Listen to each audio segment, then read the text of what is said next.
Good day everyone. We are Group 4 and we're going to discuss about genetically modified organisms and gene therapy.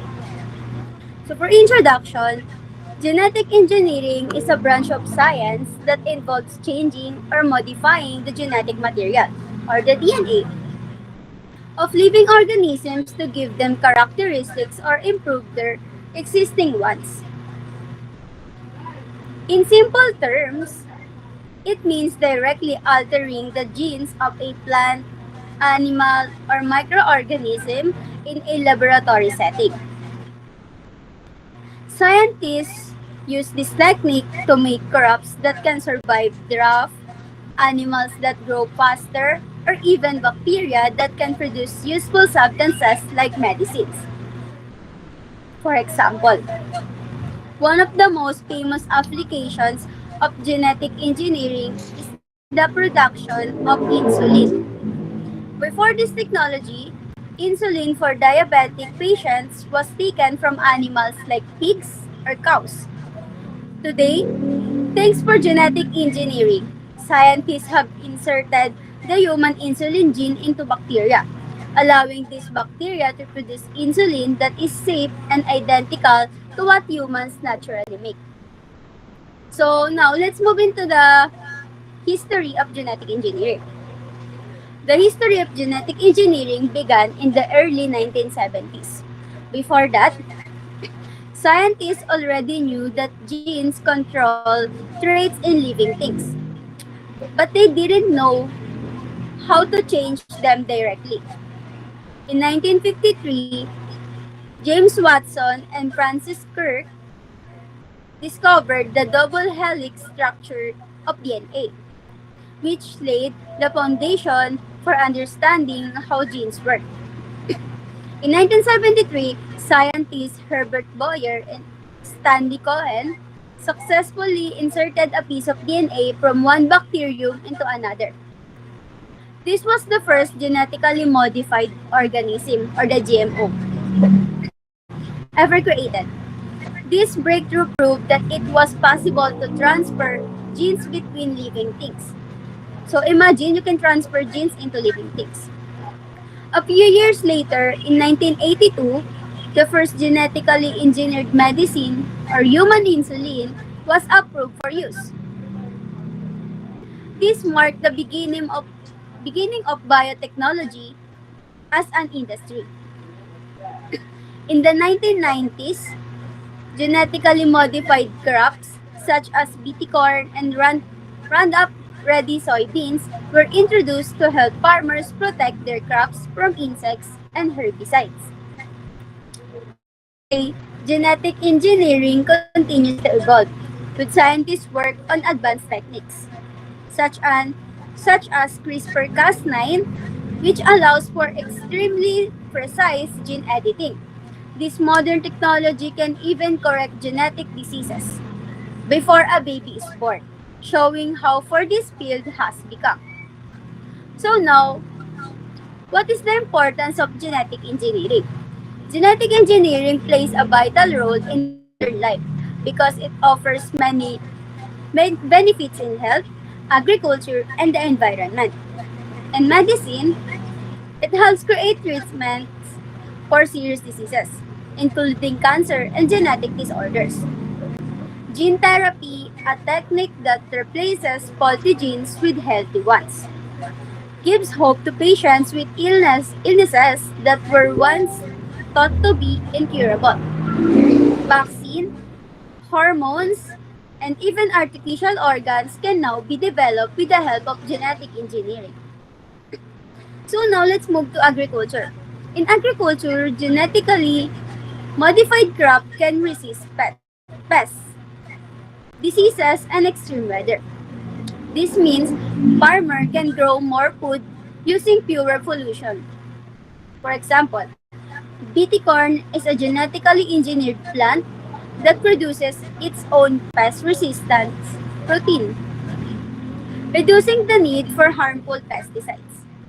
In industry and the environment, genetic engineering is used to make biofuels, biodegradable plastics, and even bacteria that can clean up clean up oil spills. These innovations help create a more sustainable and eco-friendly future.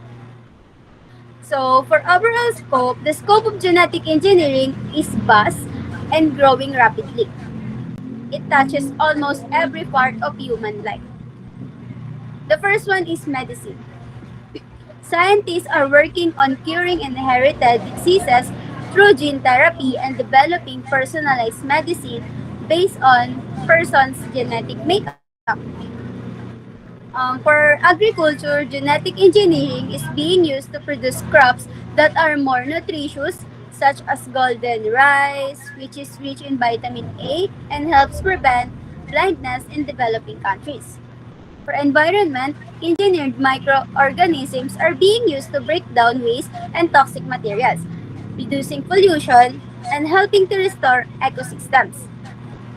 Industry, bacteria and yeast are being modified to produce materials like enzymes, vitamins, and renewable fuels, reducing the need for chemical manufacturing. As technology continues to improve, the possibilities are almost endless. However, scientists and governments must also consider ethical questions, such as how genetic engineering might affect nature, society, and future generations. In conclusion, genetic engineering is one of the most powerful scientific tools of our time. It allows humans to understand and improve the very building blocks of life, from producing life-saving medicines to creating stronger crops and protecting the environment. Genetic engineering has brought enormous benefits. However, it also raises important moral and safety questions that must be handled responsibly, with careful regulation and continued research. And respect for ethics, genetic engineering can be a key to solving many global challenges and improving life for everyone. Now, let's tackle the genetically modified organisms or GMO. So, the definition of GMOs are organisms whose genetic material has been changed through the use of modern biotechnology. This scientific method allows specific genes to be altered, removed, or inserted to develop desired traits or improve certain characteristics of an organism.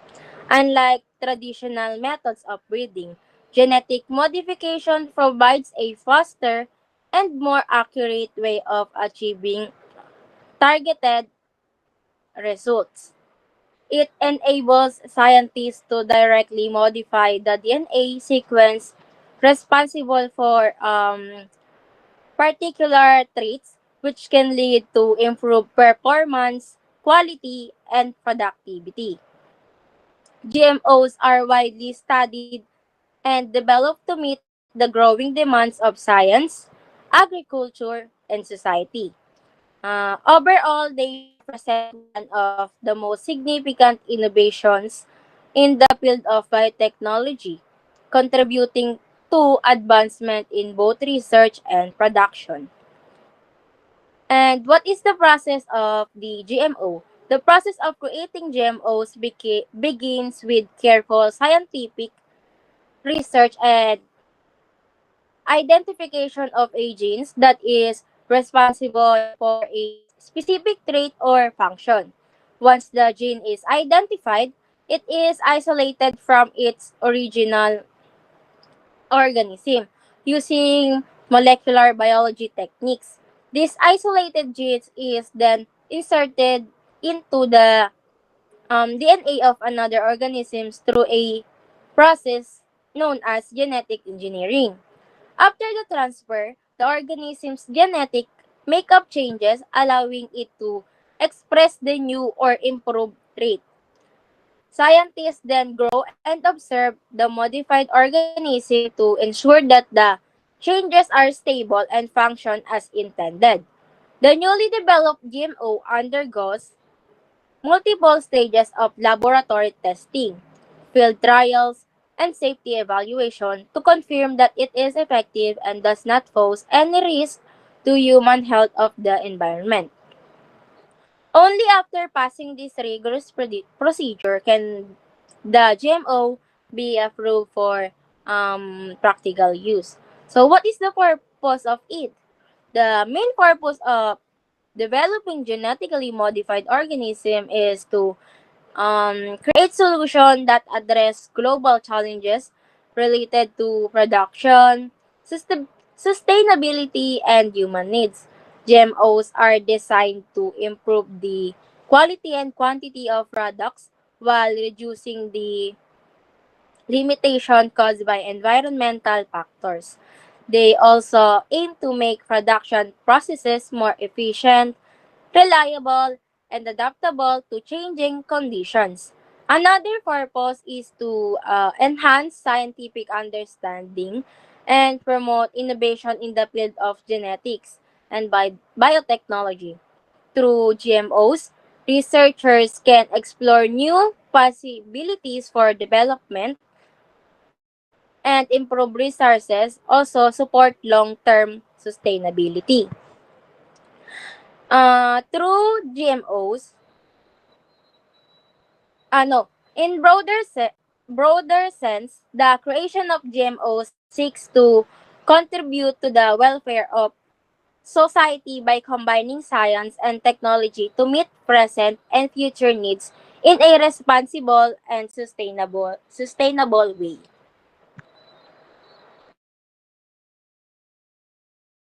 So now let's talk about bioethical dilemmas using GMOs. Genetically modified organisms or GMOs are living things such as plants, animals, or microorganisms whose genetic material has been changed using modern biotechnology.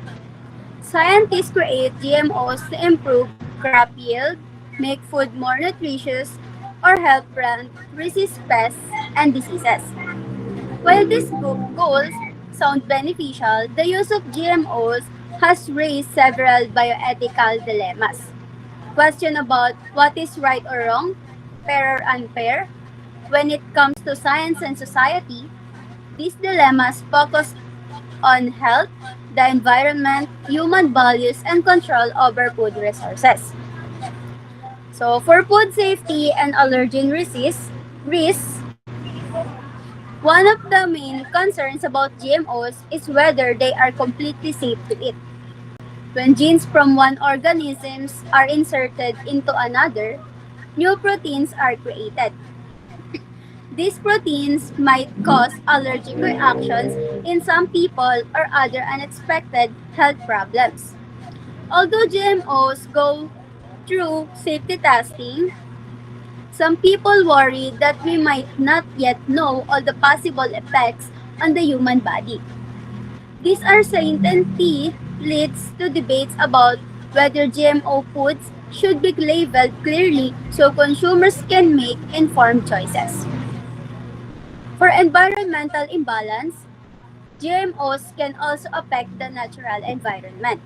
For example, if genetically modified crops crossbreed with wild plants, they could spread modified genes into natural ecosystems, possibly harming biodiversity. Some GMO crops are designed to resist herbicides, which might encourage farmers to use more chemicals, affecting soil, insects, and nearby wildlife. There's also a fear that pests and weeds could evolve resistance, leading to even bigger environmental problems in the long run. The third one is tampering with natural genes. Many people believe that genetic modification interferes with natural balance. They argue that living organisms should not be altered for human benefit because it can be seen as playing God. This raises ethical questions about the limits of science. Just because we can change the genes of living things, does it mean we should? This this issue is more about moral beliefs. and respect for the natural order of life than about scientific facts. Next one is corporate control of seeds. Another major issue is that GMO seeds are often patented by large biotechnology companies. This means farmers have to buy new seeds every season instead of saving seeds from their crops, which they could do with natural plants, traditional plants. This situation gives big corporations control over food production and prices, putting small farmers at a disadvantage. It raises questions of fairness, economic justice, and who should have ownership over living resources. The last one is uncertain long term effects. Because GMOs have only been used widely for a few decades, we don't yet know their full long term effects on human health, animals, or the environment. Some impacts might take years to appear, such as soil changes, loss of biodiversity, or new allergies. These uncertainty makes it hard to predict the future consequences. And many people believe that we should proceed carefully and study GMOs more deeply before relying on them too heavily. In conclusion, the use of GMOs bring both potential benefits and ethical challenges. While biotechnology offers solutions to hunger and disease, it also forces society to consider the balance between progress and responsibility. Understanding these bioethical dilemmas help us make more thoughtful decisions about how we use science to shape the world around us. So now let's tackle the applications and impacts. The applications and impacts in GMO applications target crop improvement, directly impacting food production and farming practices. Example, insect resistance. It reduces use of chemical insecticides, leading to lower farming costs, reduce environmental pollution, and greater protection for beneficial insects. Herbicide tolerance enables farmers to use no-till farming, conservation tillage, which significantly reduces soil erosion, conserves soil moisture, and lowers the carbon footprint by reducing tractor fuel use. Improve quality and nutrition. Increased nutritional value in staple foods, addressing global micronutrient deficiencies. And next is disease and virus resistance. It saves entire crops or industries from devastating diseases, ensuring a stable food supply. GMOs have revolutionized the production of critical medical products. Example, pharmaceutical production. It allows for the mass production of complex human proteins in a safe, consistent, and cost-effective way. Next is the vaccine development. It enables faster development and production of vaccines against diseases.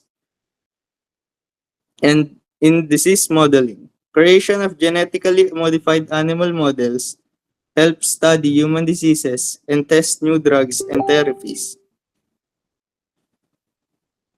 In its environmental and economic impacts, the overall effects of GMOs are complex with both advantages and disadvantages across different systems. The positive impacts, it reduced environmental impact.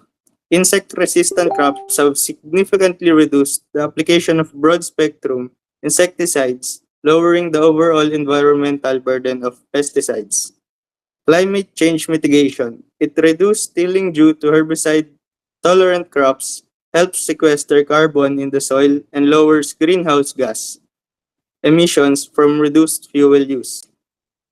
Higher farmer profits. Studies showed that GMO adoption generally leads to increased yields and reduced input costs like labor and pest control.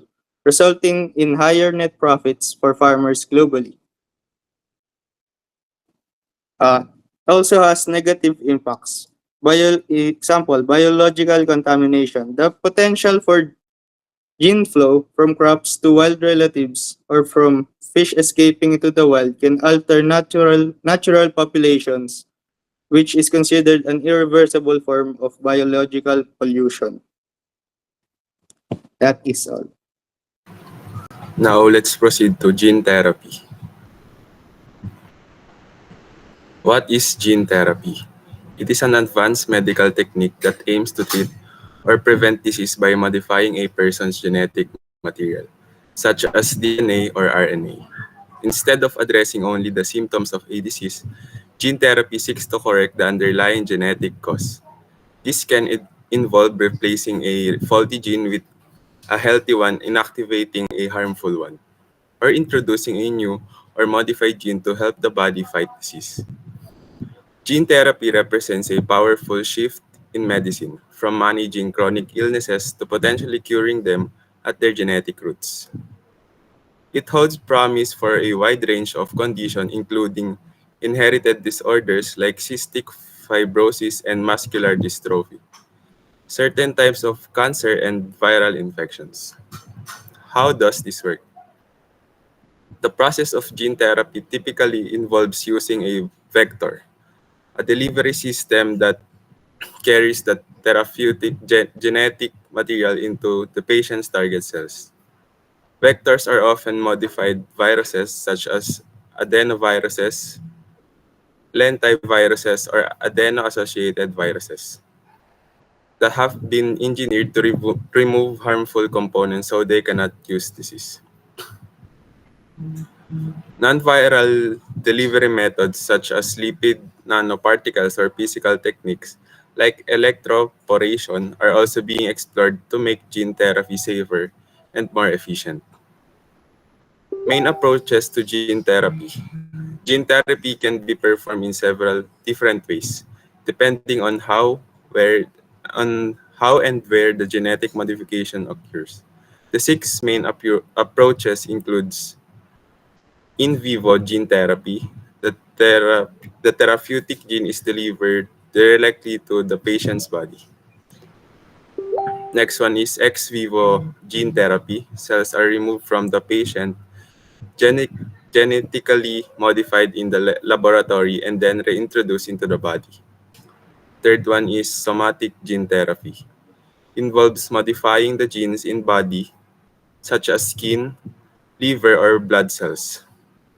The changes affect only the treated individual and are not passed on to offspring. Fourth one is germline gene therapy. Alters the gene in reproductive cells, uh, in reproductive cells, sperm, eggs, or embryos. Because these modifications occur in cells that give rise to the future generations, the changes are heritable. Fifth one is gene editing therapy. Uses molecular tools like CRISPR-Cas9, TALENs, or ZFNS to precisely cut, remove, or repair specific DNA sequences. Lastly, RNA-based therapy. Instead of altering DNA, this approach targets RNA molecules, the messengers that carry genetic instructions from DNA to make proteins. Why is gene therapy important? Gene therapy offers a transformative approach to medicine. Unlike traditional treatments that manage symptoms or slow disease progression, gene therapy targets the root genetic cause of illness. This means that in some cases, a single treatment could provide long-term or even permanent cures. By restoring normal function at the molecular level, gene therapy has the potential to dramatically improve quality of life and reduce the need for lifelong medication or invasive treatments. In summary, gene therapy is a groundbreaking field that seeks to repair or replace faulty genes to treat disease at its source. By using advanced genetic tools and delivery systems, scientists can now address the fundamental errors in our DNA or RNA that lead to illness. Whether applied in vivo or ex vivo, and through gene editing or RNA-based technology, gene therapy represents one of the most promising frontiers in modern medicine. As research continues, it holds the potential to cure genetic disorders, treat complex diseases, and redefine the future of healthcare. That's all. Thank you. And let's proceed to the next one.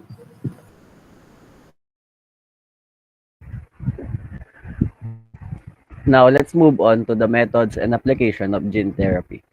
Focusing on one of the most revolutionary tools in modern science, CRISPR-Cas9. Gene therapy is an innovative field that seeks to correct or replace faulty genes in order to treat diseases at their root cause. Instead of just managing the symptoms with medicine, gene therapy goes straight to the DNA, the genetic instruction manual of life, to fix the problem itself. This has the potential to cure conditions that were once thought to be incurable, such as genetic disorders, cancers, and even some viral infection. Let's start with CRISPR process. CRISPR stands for clustered regularly interspaced short palindromic repeats, and it was discovered as part of the natural defense mechanism found in bacteria. Scientists realized they could use this system like a pair of genetic scissors, able to connect, cut, and modify specific sections of DNA with remarkable accuracy. Here's how it works in a simplified way. First, scientists design a short piece of RNA called guide RNA that matches the DNA sequence they want to edit.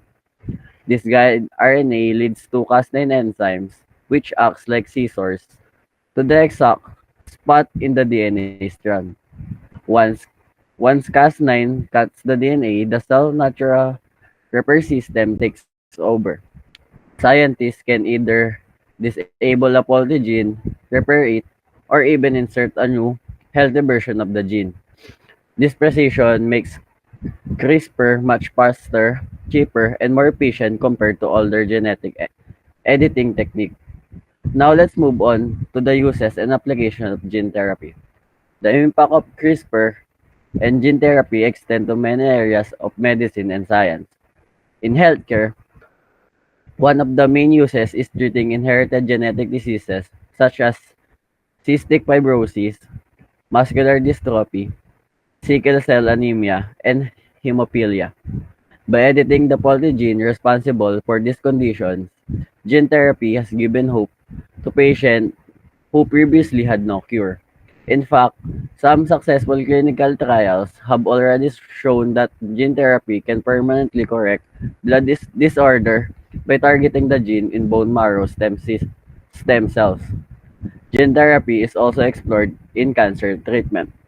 Instead of using traditional chemotherapy that kills both healthy and cancerous cells, researchers are using CRISPR to modify immune system, specifically T cells, to recognize and destroy cancer cells more effectively. This personalized form of treatment known as CART cell therapy has already saved the lives of patients with leukemia and other blood cancers. Beyond that, CRISPR is helping scientists design a new way to fight viral infections like HIV by cutting out the viral DNA embedded in human cells. In agriculture, biotechnology, CRISPR has been used to create plants that are resistant to pests, diseases, and environmental stress. This shows how gene editing is not only transforming human health but also improving food production and sustainability. The same technology that can edit human gene can be used to enhance crops, reduce chemical pesticide use, and make agriculture more efficient. However, despite the promising developments, gene therapy and CRISPR still face major challenges, both scientifically and ethically. One of the biggest scientific challenge is off-target effects. Even though CRISPR is precise, it's not perfect. Sometimes it may cut the wrong section of DNA, causing an unintended mutation that could lead to other health problems, including cancer. Another issue is gene delivery, finding safe and effective ways to get the corrected genes into the right cells of body. This is often done using harmless viruses or nanoparticles, but the process is still being refined. From an ethical standpoint, gene therapy raises top questions for about human enhancement and genetic inequality. While it can be used to cure diseases, it could also be misused to enhance physical traits or intelligence, leading to the concept of designer humans. Moreover, accessibility remains a major concern. Many of these treatments are extremely expensive and limited to developed countries. This creates a risk of widening the gap between those who can afford the genetic medicine and those who cannot. Another challenge is long-term safety and monitoring. Since gene therapy directly alters DNA, its effect can last for a lifetime and be passed down to future generations. This makes it essential to have a strict oversight, long-term research, and international regulation to ensure that gene editing is done responsibly. In conclusion, the methods and application of gene therapy is especially through CRISPR represent one of the most groundbreaking advances in modern science. They offer real hope for curing genetic diseases, fighting cancer, and improve quality of life. However, with great power comes great responsibility. As we continue to explore and expand this technology, scientists, policymakers, and society must work together to ensure that it is used safely, ethically, and fairly. Gene therapy may allow us to rewrite the code of life, but we must remember that every edit we carries consequences for humanity and the generation that follows.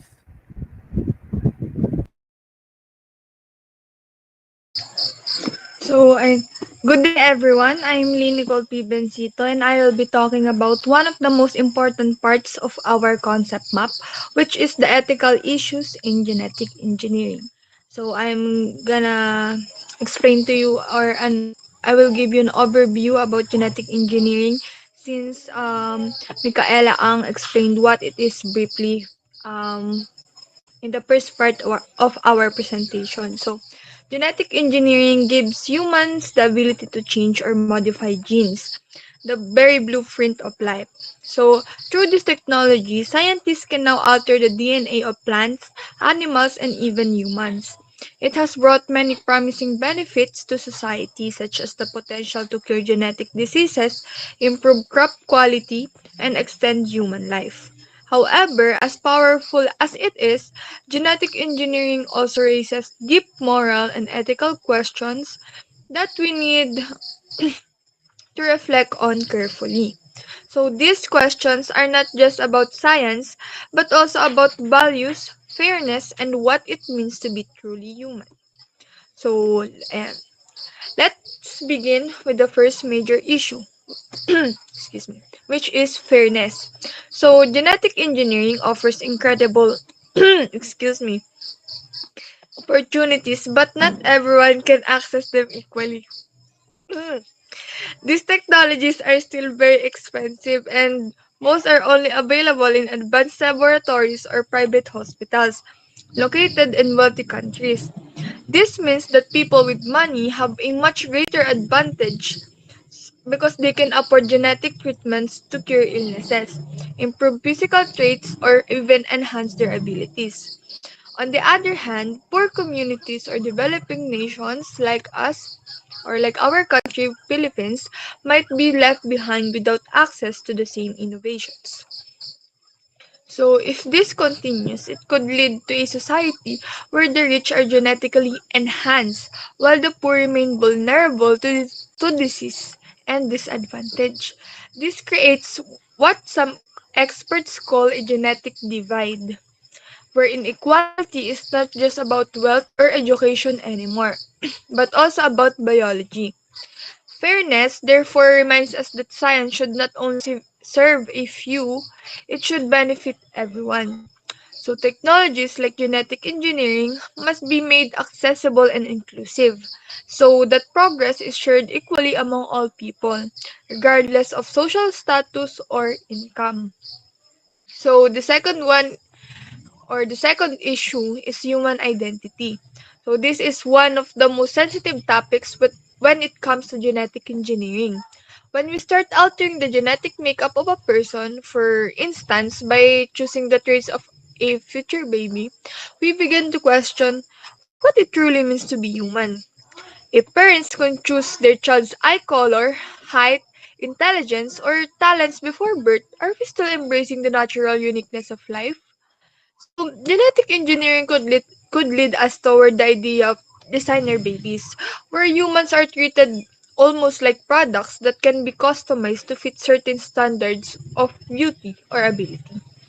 This might weaken our acceptance of differences and imperfections, which are part of what makes us human.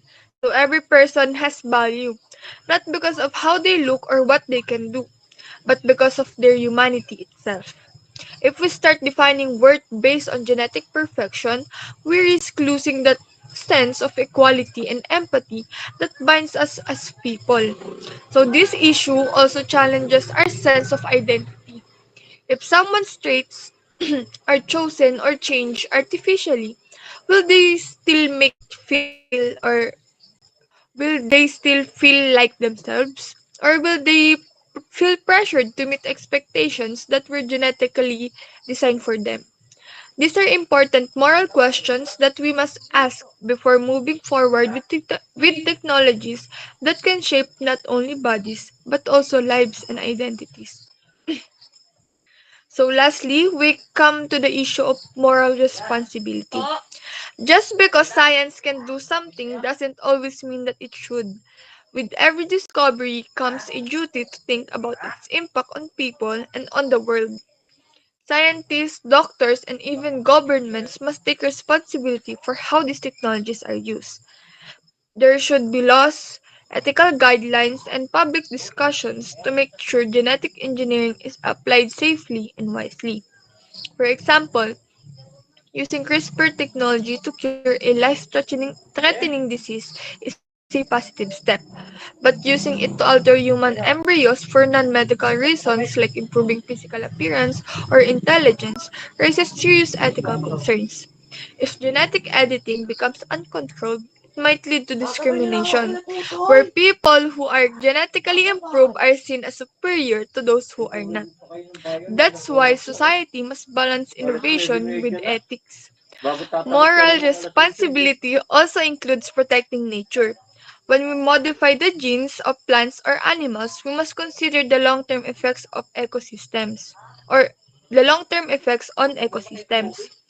Changing one gene could unintentionally affect many others, possibly harming the environment or upsetting the balance of life. In the end, the ethical issues in genetic engineering remind us that with great scientific power comes great responsibility. Science gives us amazing tools to solve problems, but it is our moral choices that determine how these tools are used. We must always think about fairness, human dignity, and the moral impact of our actions before moving forward. To sum up, genetic engineering is not simply about changing DNA. It's about shaping the future of humanity. It holds the promise to heal, improve, and protect life. But it also challenges our values and beliefs. As the next generation of thinkers, scientists, and leaders, it is our duty to ensure that progress in science goes hand in hand with compassion and ethical awareness. Only then can we say that we are truly using genetic engineering for the good of all. So that's all for my part.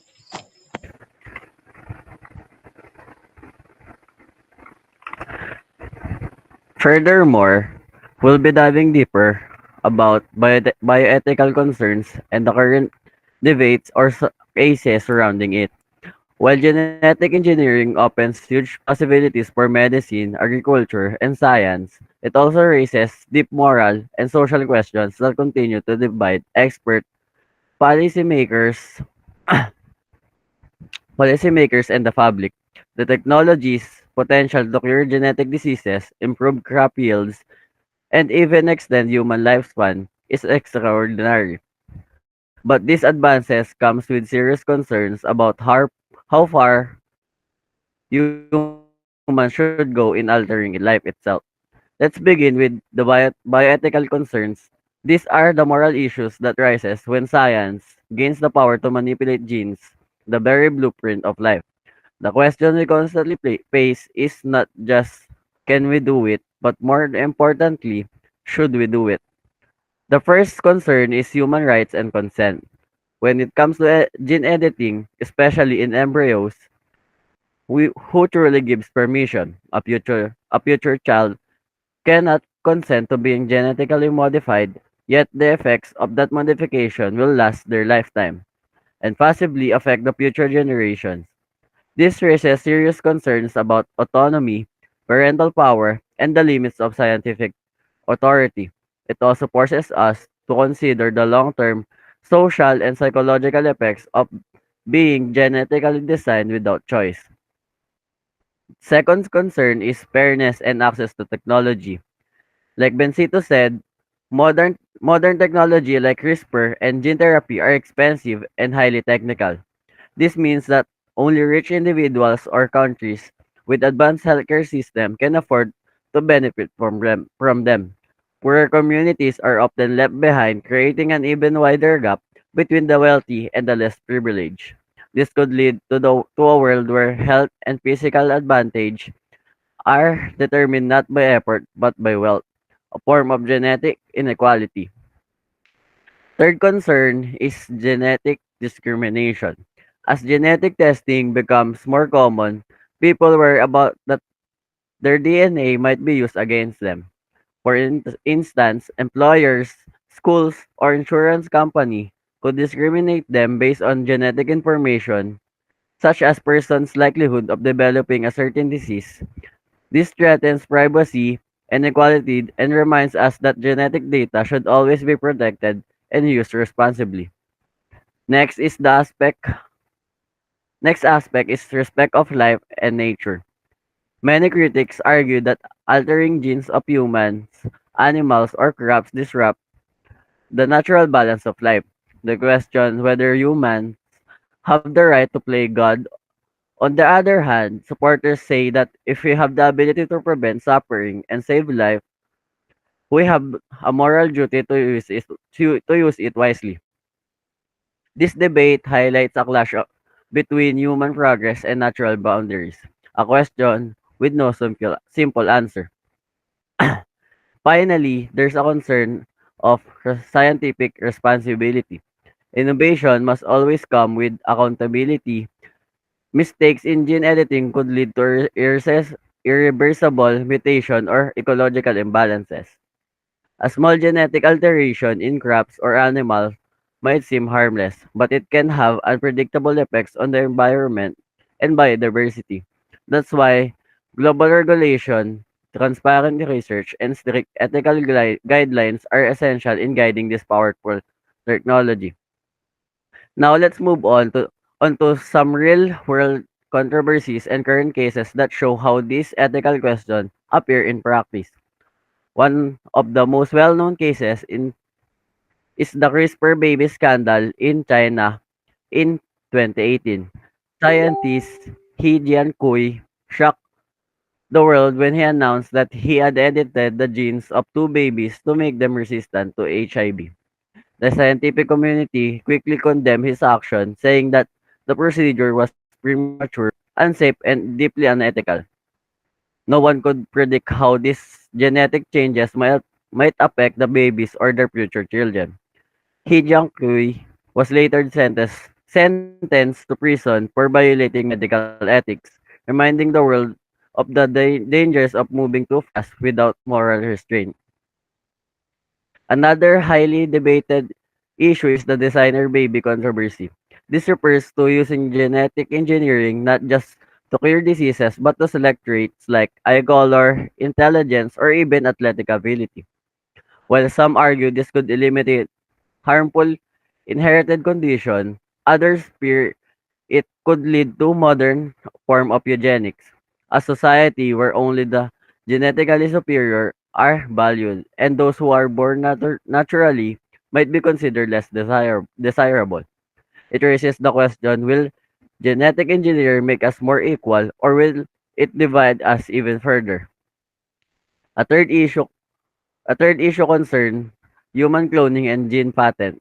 Many countries have banned reproductive cloning because of moral and safety issue it presents. However, research into cloning for organ regeneration continues.